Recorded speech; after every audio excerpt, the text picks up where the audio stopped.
और एक हदीस है दूसरी जगह पर अल्लाह के नबी सल्लल्लाहु अलैहि वसल्लम इरशाद फरमाते हैं, मुझे डर है इस बात का कि 5 चीज़ों में किसी एक में तुम मुब्तला ना हो जाओ। हुजूर जिस सहाबी को ये नसीहत कर रहे हैं, 5 चीज़ें ऐसी हैं जिसमें अगर तुम मुब्तला हो गए तो अल्लाह का अजाब देखोगे और बारिशें रुक जाएंगी, बारिश को रोक लिया जाएगा। पूछा गया या रसूल अल्लाह सल्लल्लाहु अलैहि वसल्लम वो 5 चीज़ें क्या हैं? तवज्जो चाहता हूँ मेरे अजीज़ गौर से। सबसे पहली चीज़ मेरे आका सल्लल्लाहु अलैहि वसल्लम फरमाते हैं कि जब खुल करके ऐलानिया तौर पर गुनाह होने लग जाए, ओपनली सब कुछ किया जाने लग जाए, तो ये अल्लाह के अजाब को दावत देने वाला पहला अमल है।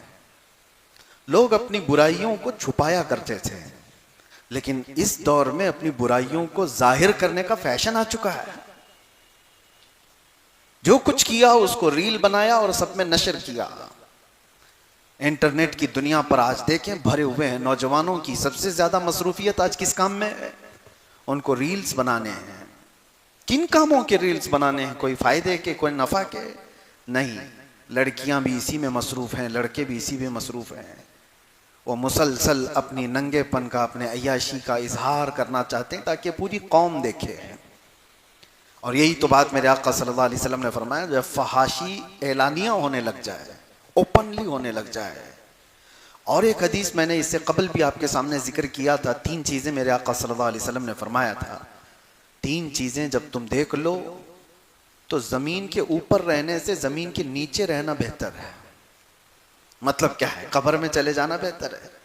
वो 3 चीजों में हुजूर एक पाक सल्लल्लाहु अलैहि वसल्लम ने ये फरमाया था कि जब उलमा इल्म वाले दयानतदारी छोड़ दें, हक बोलना छोड़ दें, वो मुदाहनत करने लग जाएं, नंबर 1। नंबर 2, मालदार लोग जब बखील हो जाएं, कंजूस हो जाएं। नंबर 3, जब औरतें बेहया हो जाएं, बेपर्दा हो जाएं, हुजूर फरमाते हैं फिर जमीन के ऊपर कोई खैर नहीं है, जमीन के नीचे चले जाना चाहिए।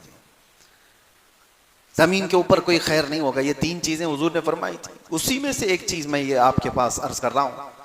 5 ऐसी चीजें मेरे मुस्तफा करीम सल्लल्लाहु अलैहि वसल्लम ने फरमाई कि उनमें से अगर मुब्तला रहे तुम तो अल्लाह का अजाब आएगा। और अल्लाह का अजाब एक तरीके का ये बारिश का रुक जाना, सब्जों का ना उगना, माल में हमेशा की बेबरकती का होना, ये सब चीजें अल्लाह के अजाबात में से हैं। क्राइसिस आ गए, लोग कहते हैं क्राइसिस क्या है? कहीं अचानक से तो कोई गिरता नहीं है, ये अल्लाह ताला की पकड़ है। कई लोगों को देखा, बड़े बड़े लोग अचानक किसी मुसीबत की वजह से गिर जाते हैं। कोरोना के वक्त करोड़पति रोड़पति हो गए। कितने मामलात ऐसे देखने को आए। वबा फैल गई, बीमारियां फैल गई, बड़े बड़े ताकतवर लोग ढह गए। आज के इसमें मैं वो 5 चीजों में से एक ये बताया कि जब गुनाह खुल करके होने लग जाएं, ऐलानिया होने लग जाएं, और कुरान में अल्लाह फरमाता ला युहिब्बुल्लाहुल जहरा बिस्सूइ मिनल कौल, अल्लाह तबारक व तआला किसी बुरी चीज को जाहिर करने को पसंद ही नहीं फरमाता। अल्लाह ताला हरगिज ये पसंद नहीं करता कि कोई बुरी चीज ओपनली करे। गुनाह किससे नहीं होते? खताएं किससे नहीं होती हैं? खताएं, गुनाह जब हो जाते हैं तो इंसान ये सोचता है कि इस पर पर्दा पड़ा रहे, ये छुपी रहे चीजें। लेकिन कोई बंदा अगर आकर के बताता है मैं सूदखोर हूं, मैंने 4 औरतों से जिना कर लिया है, मुआज़ल्लाह रब्बिल आलमीन, कोई अगर आकर के बताए फलां की चोरी मैंने की है, तो वो अपने गुनाहों का इजहार कर रहा है और मखलूक को गवाह बना रहा है अपने गुनाहों का, दूसरों को अपने गुनाहों पर गवाह बना रहा है। और अल्लाह कुरान में फरमाता है हरगिज अल्लाह पसंद नहीं फरमाता। अच्छा, छुपे हुए गुनाह कुछ ऐसे होते हैं जो बंदे और खुदा के दरमियान राज होते हैं, जिस वक्त मौला चाहे उसको बख्श दे, किसी को पता भी ना चले, अल्लाह ताला माफ फरमा दे।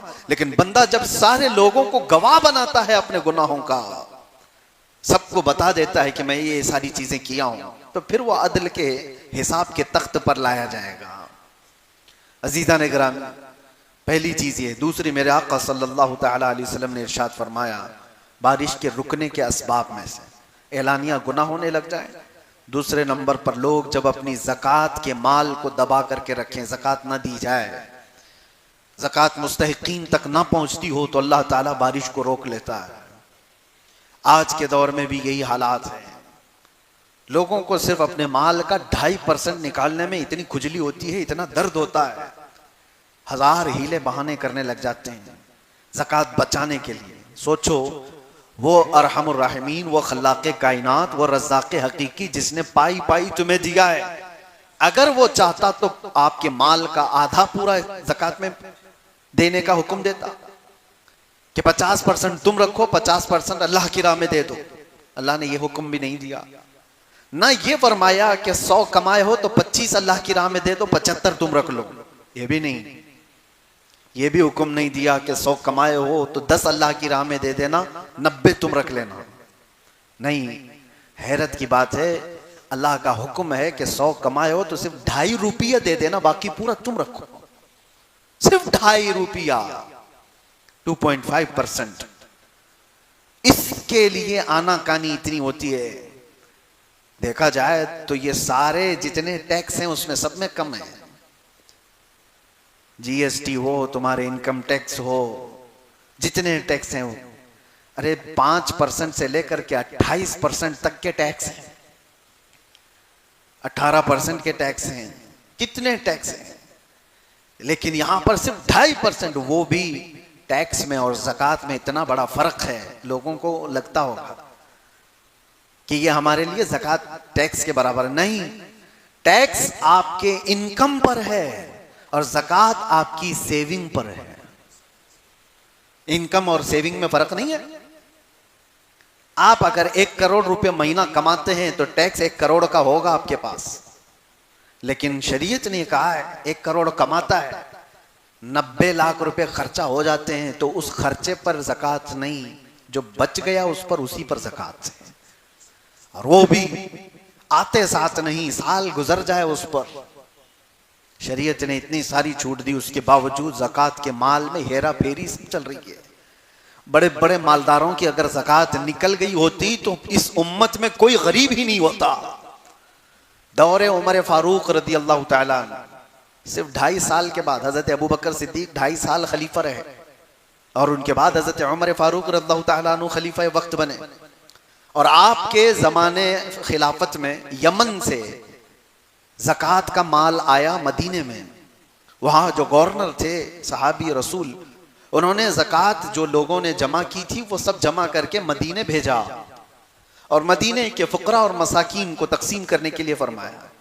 तो हज़रत उमर फारूक के पास जब ये ज़कात का माल आया तो आपने ये कह करके वापस भेजा कि जिस जगह की ज़कात निकली है वहाँ के फ़कीरों को पहले दिया जाए, वहाँ की ज़रूरतमंदों में तकसीम कर दो, फिर अगर बच जाए तो मदीने भेज देना। जब ये माल वापस यमन गया तो वो सहाबी रसूल जो गवर्नर थे, उन्होंने दोबारा अमीरुल मोमिनीन के पास ये माल ये कह करके भेजा कि हुजूर यमन में सबको तकसीम हो गया, यहाँ पर कोई लेने वाला बाकी नहीं है, इसलिए मदीने भेजा। दोबारा आ गया। अब मदीने तैयबा में जब ये ज़कात आई, हज़रत उमर फारूक रज़ियल्लाहु ताला अन्हु ने फरमाया देखो यमन में सब तकसीम हो चुका, अब मदीने आई है, जो हकदार लोग हैं मुस्तहिकीन हैं वो आए। 3 दिन तक ऐलान होता रहा, मदीने की गलियों में ज़कात लेने वाला कोई नहीं था, ज़कात देने वाले सब थे, लेने वाले नहीं रह गए थे। वजह क्या थी? शर्म और हया से नहीं ले रहे थे, ऐसा नहीं, सब कैपेबल थे, सब ज़कात अदा करने वाले हो चुके थे। ये निज़ाम कैसे आया? ये वही सहाबा हैं मदीने में जो मेरे आका के ज़माने में इतने गुर्बत के शिकार थे कि एक खजूर की गुठली पर पूरा दिन गुजारा करते थे, एक प्याला दूध पर 70 सहाबा सैराब हो जाते थे। लेकिन दौरे फारूकी आने तक वो इतने मालदार हो चुके थे कि लेने वाला कोई नहीं था, अब सब देने वाले हो चुके थे। ये ज़कात का निज़ाम इस्लाम ने इस तरह बनाया था कि गुर्बत को ख़त्म करके सबको बराबरी का हक दिया जाए। आज मालदारों ने अपना माल रोक कर रखा है, 1000 हीले बहाने हैं उसमें ज़कात निकालने के लिए, ज़कात नहीं निकालते। मुअज़्ज़ल्लाहि रब्बिल आलमीन, किसी के पास करोड़ों का माल पड़ा हुआ है और उसके बाद अचानक एक दिन आता है जब उनकी रूह निकाल ली जाती है। कुरान कहता है यौम युहमा अलैहा फी नारी जहन्नम फतुक्वा बिहा जिबाहुहुम व जुनूबुहुम व ज़ुहूरुहुम। वो दिन आग से तपाया जाएगा, उनकी पेशानियों को दागा जाएगा, उनके बाजुओं को दागा जाएगा, उनकी पीठ को आग से दागा जाएगा और पूछा जाएगा, और पूछता है जिसको दागा जा रहा है, ये मुझे क्यों अजाब दिया जा रहा है? अल्लाह फरमाता है, हादा मा कनज़्तुम लिअन्फुसिकुम, ये जो तुमने अपने लिए खजाने जमा किए थे उसका अंजाम है। फज़ूक़ू मा कुंतुम तकनिज़ून, अब चखो जो कुछ तुमने जमा कर रखा था। ये जो ज़कात दिए बगैर माल घर पर रहा, हदीस पाक में है, उस माल का एक अज़दा बना दिया जाता है जो कब्र में हमेशा उस मैयत के ऊपर मुसल्लत रहता है, क़यामत आने तक उस मुर्दे के ऊपर वो तारी रह जाता है। वो हटाना चाहता है और वो सांप उससे कहता है कि मैं तेरा वो महबूब माल हूं जिसको तू कभी अलग नहीं करता था, कभी तू अलग होने नहीं देता था, मैं हमेशा अब तेरे साथ रहूंगा कब्र में। अजीज़ान गिरामी वक़ार, अल्लाह तबारक व तआला ने जो माल हमें दिया, हमारा अपना कुछ नहीं है। अगर ये एक हादसा हो जाए तो सारा माल खत्म हो जाएगा।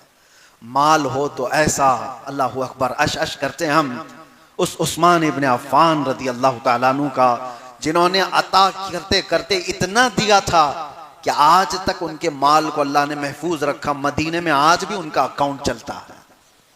हज़रत उस्मान गनी रज़ियल्लाहु तआला अन्हु का खाता आज भी चल रहा है मदीने तैयबा में। कुछ वो माल है जिनको अल्लाह तबारक व तआला महफूज रखा।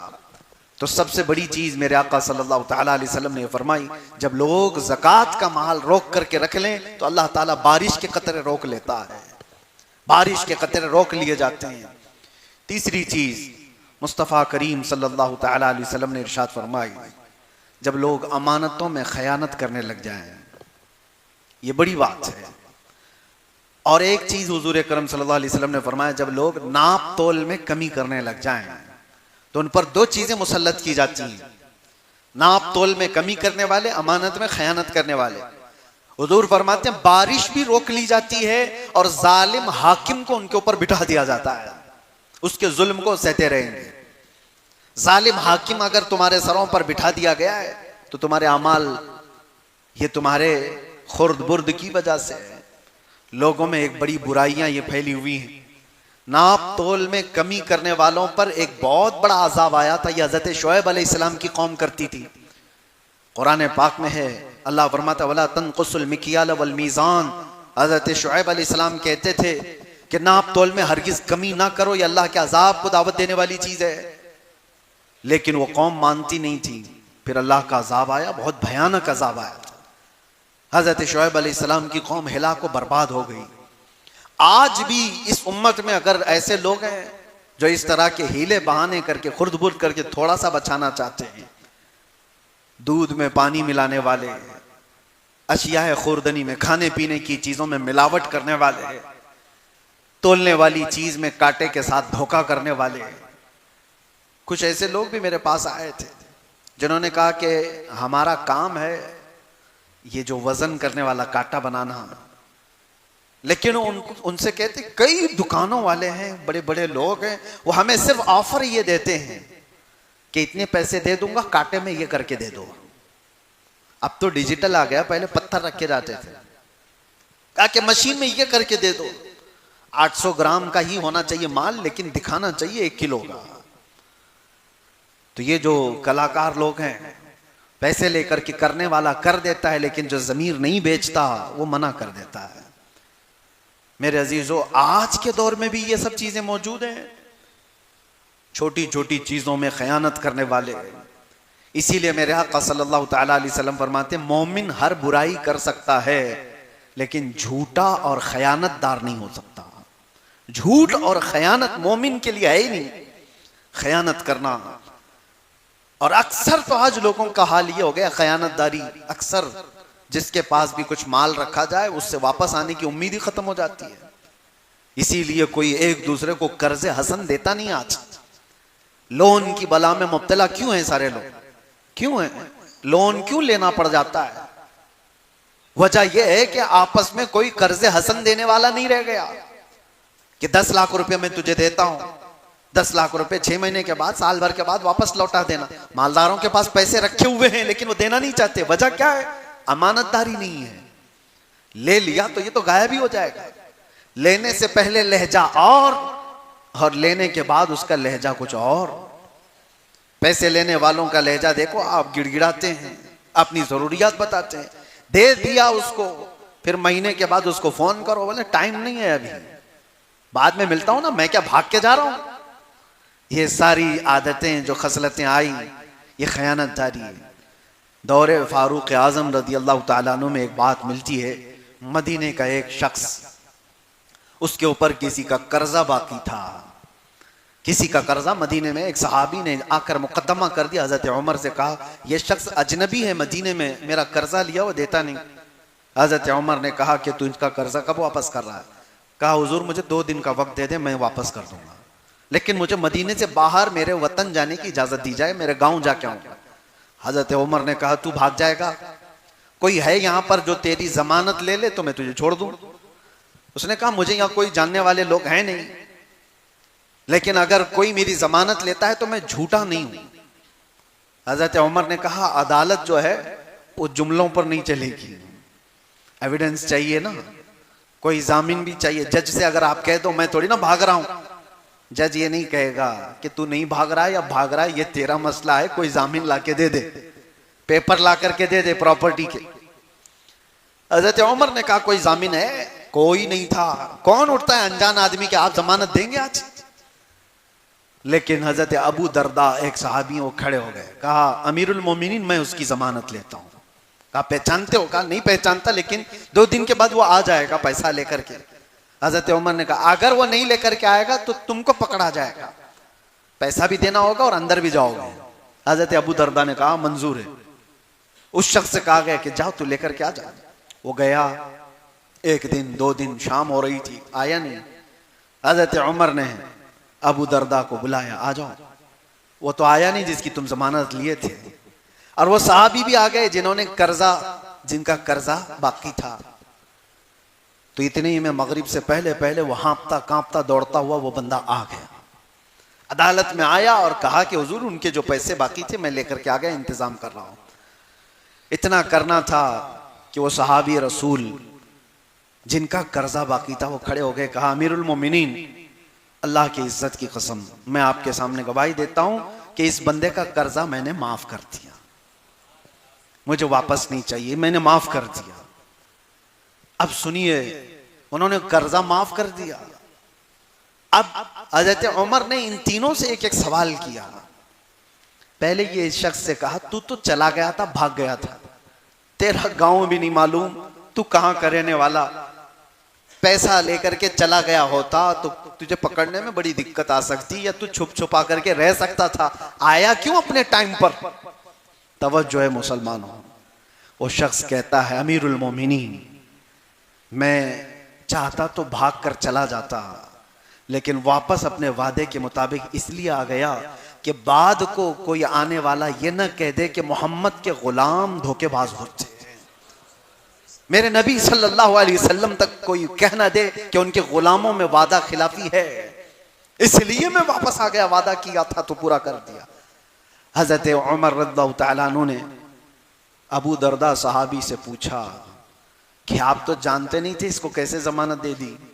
उन्होंने कहा अमीरुल मोमिनीन मेरी तमन्ना ये थी कि अनजान है लेकिन है तो मुसलमान, है तो मुसलमान, कोई तो इसकी जमानत नहीं ले रहा था, मैं भी ना लेता तो दिल में ये ख्याल आया कहीं बाद को दूसरी कौमें ये ना कह दें कि मोहम्मद के गुलामों में अब लोगों से हमदर्दी करने का जज्बा भी खत्म हो गया, लोग ये ना कह दें कि लोगों से हमदर्दी का जज्बा खत्म हो गया, इसलिए मैं खड़ा हुआ उसकी हमदर्दी में।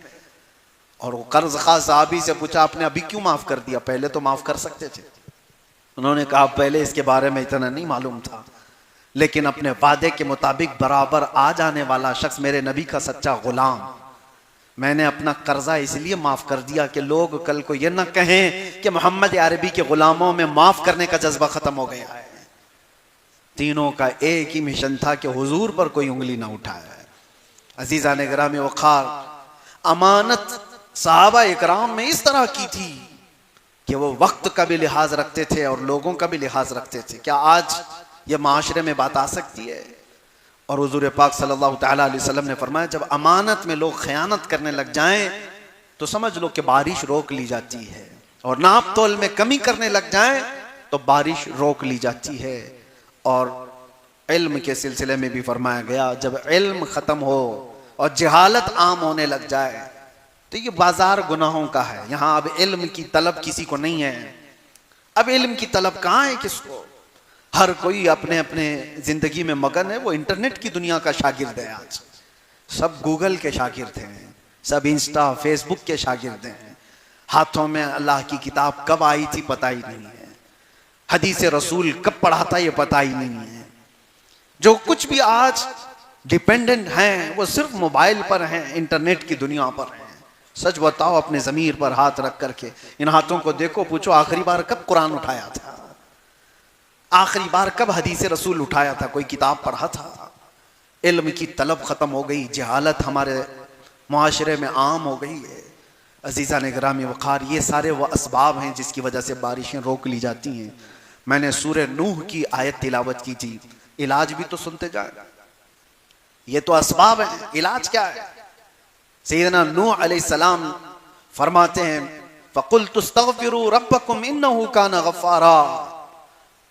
लोगों से आपने फरमाया कि ये सारे असबाब अगरचे हैं, गुनाह वगैरह सारे जो अल्लाह के अज़ाब को दावत देते हैं, अगर ये चीजें खत्म करना है तो अपने रब की बारगाह में जल्दी से इस्तिग़फ़ार करो। अस्तग़फ़िरुल्लाह रब्बी मिन कुल्ली ज़ंबिन व अतूबु इलैह। ये एक शख्स हज़रत हसन बसरी के पास आया, कहा कि बारिश नहीं है, कहत पड़ गया है। आपने फरमाया इस्तिग़फ़ार करो। और फिर एक शख्स आया, उसने कहा मेरी औलाद नहीं है। आपने कहा इस्तिग़फ़ार करो, अल्लाह बेटे दे देगा।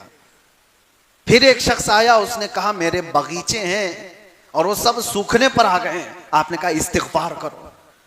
लोगों ने पूछा, तीन अलग अलग लोग आए, अब तीनों को इस्तिग़फ़ार करने का ही फरमा रहे हैं। आपने यही आयत पढ़ी जो सूरह नूह की मैंने पढ़ी है। फरमाते अल्लाह फरमाता है इस्तग़फ़िरू रब्बकुम इन्नहु कान गफ़्फ़ारा। अपने रब से इस्तिग़फ़ार करो, बेशक वो गफ़्फ़ार है। और जब कोई इस्तिग़फ़ार करता है तो अल्लाह क्या करता है? युरसिलिस समाअ अलैकुम मिदरारा, खूब झमाझम उन पर बारिशें बरसाता है। व युमदिदकुम बिअम्वालिन व बनीन, और उनको बड़े माल से और उनको औलाद से अल्लाह मदद फरमाता है। तीसरी चीज, व यजअल लकुम जन्नातिन व यजअल लकुम अनहारा, अल्लाह उनको हरे भरे बगीचे देता है और खूबसूरत में बहती हुई नहरें अता करता है। जब कोई इस्तिग़फ़ार करता है तो ये तीन चीजें फरमाई गई। इसीलिए मेरे अजीजों, आज कसरत से इस्तिग़फ़ार की जरूरत है। आप इस्तिग़फ़ार करो, रब तबारक व तआला ये आसमान के दरवाजे खोलेगा। इंशाअल्लाह बारिशें आएंगी, वो कतरात आएंगे। और एक बात जाते जाते अर्ज करता हूँ, मूसा अलैहिस्सलाम के पास लोग आए और कहत साली की शिकायत किए, सूखा पड़ गया है, बारिशें आ नहीं रही हैं। आप सारे लोगों को लेकर के एक मैदान में गए, कहा दुआएं करते हैं अल्लाह की बारगाह में। और नबी तो मुस्तजाबुद दावत होते, दुआएं की। जैसी हज़रत मूसा अलैहिस्सलाम दुआ करके निकले, आप तो मुस्तजाबुद दावत थे। लेकिन हुआ ये कि आसमान और खुल गया, सूरज और तेज गर्मी बरसाने लगा। बारिश के कोई इम्कान ही नहीं, सूरज और गर्म हो गया, तपती हुई गर्मी आ गई। मूसा अलैहिस्सलाम को खौफ हुआ, अर्ज करने लगे रब्बल आलमीन, क्या मेरी वजाहत तेरे दरबार में कम हो गई? अगर मेरी वजाहत तेरे दरबार में कम हो गई तो मैं आखिरी नबी मोहम्मद रसूलुल्लाह सल्लल्लाहु अलैहि वसल्लम के वसीले से मांगता हूं। सुनो, मूसा अलैहिस्सलाम कह रहे हैं आखिरी नबी के वसीले से मांगता हूं कि मौला हम पर आसमान के दरवाजे खोल दे।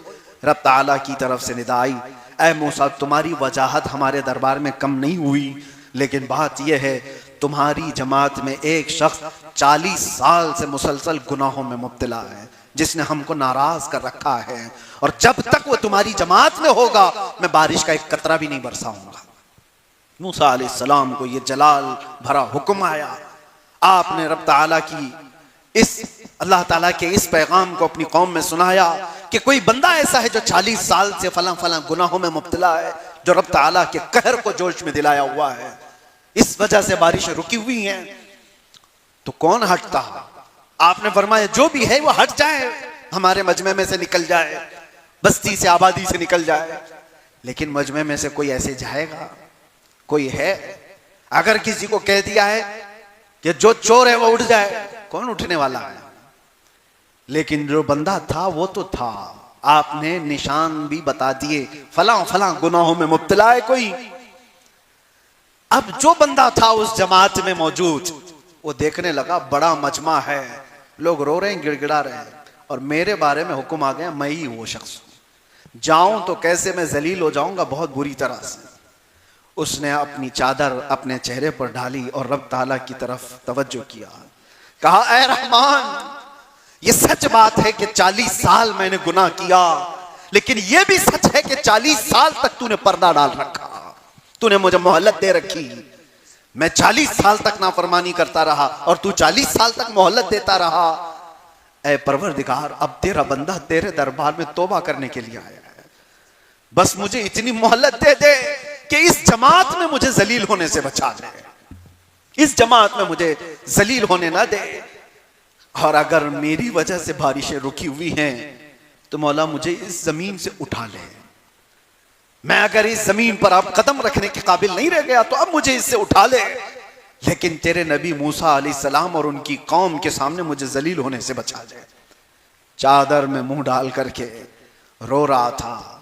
मूसा अलैहिस्सलाम की कौम मैदान में खड़ी है, जलाल भरा हुक्म था मूसा अलैहिस्सलाम का। अचानक देखते हैं अबर छा गया और मूसलाधार बारिशें शुरू हो गई, एक बंदा भी मजमे में से हटा नहीं और बारिश आ गई, पूरी बारिश बरसने लगी।